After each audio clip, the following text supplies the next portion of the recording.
Shosho guys, welcome back to Speaker Now. I'm still a poet Taylor DJ. So today bengithi ngifuna react la kwi-new era ama-changes laphana yenziwe uMac G laphana ku-podcast yakhe.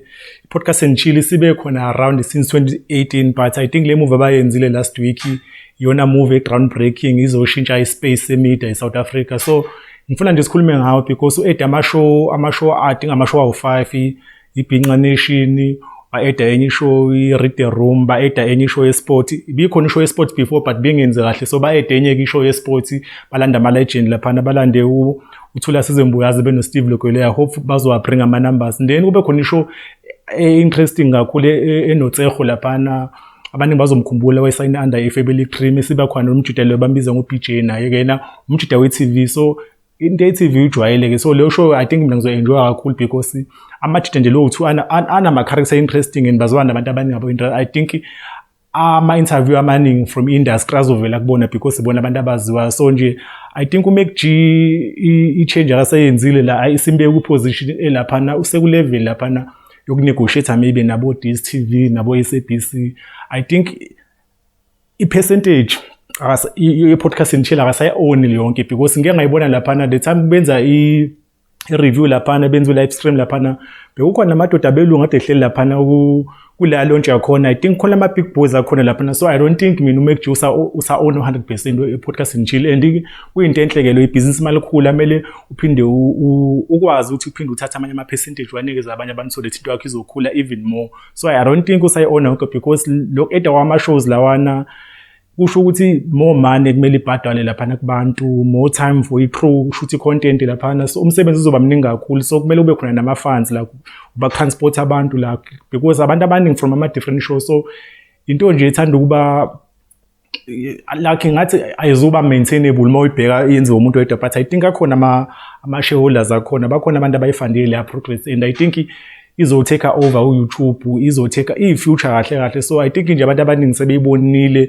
i-direction, especially labantu kuma-position o-investor kwi-media laphana ukuthi no, I think i-podcast and chill sine-potential ukuthi izoba even more bigger maybe after 10 years. So igame bayibona igame ngathi ya-YouTube because uYouTube sewuyona okompyutha no-Netflix laphana because SABC beno-SuperSport, not even SuperSport, multi-choice laphana, bake bathi kuba nama-financial crisis laphana. I think yona basethe back, but-ke bazama ukupick up, bazama ukulwa ne-content because inzima lento e-traditional media nokulwa lento eyenzeka la ku-social media. But-ke I think u-digital is the way ifikile, yonke into no-AI ufikile, so abantu kumele baqale bamukele mhlawumbe ukuthi no isimo sishintshile. This week nje uMac G ade announceile kuphuma ezinye indaba ukuthi uShowmax uyavalwa. Imagine uShowmax bekuyona odekhompyutha nobo Netflix-ke, bekuyona i-company eSouth Africa. That means imali-ke manje izobuyela kubantu abaphesheya o-Netflix because bona-ke base-own egaming. So uMac G I think useku-position yokunegotiate nabantu abafana nalo. Maybe in future kuzogcina sekunama-shows like ama-reality show no ama-drama alaphana kula podcast and chill network. So I think into groundbreaking and into engakaze ngiyimagine because ngiyakhumbula uMac G first time ngimbona eZedurban, it was 2020. Khona nje umngane wami angisebenza nayo kwi-radio station yaseMaritzburg ibizwa ngeCapital 104 FM. So wangi-invite, wangithatha ngemoto yakhe wangisa kuleyo show uMac G yayise-morning side laphana eDurban. So uMac G nje ishow yakhe isakhulu isencane, maybe sasi-less than 200. So ukumbona esezinto ezinkulu kanjena e-reach ama-million subscribers and stuff and ephinde enza ama-movie manje, I think ngangayilindelanga nami ngimbona laphana because wayeyenza nje because waye-fired from i-radio lana esebenza kuyona le yaseGoli i-947. Then ubone ebuild empire phambi kwethu kanjena, I think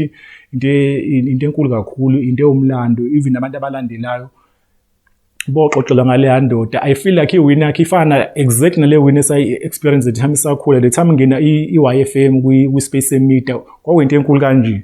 I think it was around about 98 or 97. Then again aphinde enzeka kwi-lifetime yethu ngoba thina sesibone into eningi. The time igagasi liqala ngo-2006 laqala kancane kanje, then igagasi lila ku-top 5 yama-listeners South Africa and alekho noba national. So I think into efana lezo ama-win afana lena la Mac G because usekhompyutha nama-big boys. So I think nje imove enkulu from i-podcast and chill network. So Mac G I think igama lakhe lingenile emlandweni. So ivideo amuzoyivala lapho so speaker nabe ngifuna nje ukureacta because I think yinto enkulu enzeka la ku-media lena and no uMac G uqophile umlando.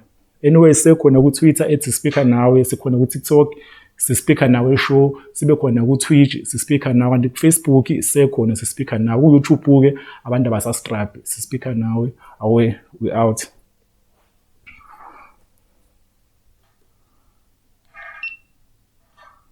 Oh, shoot.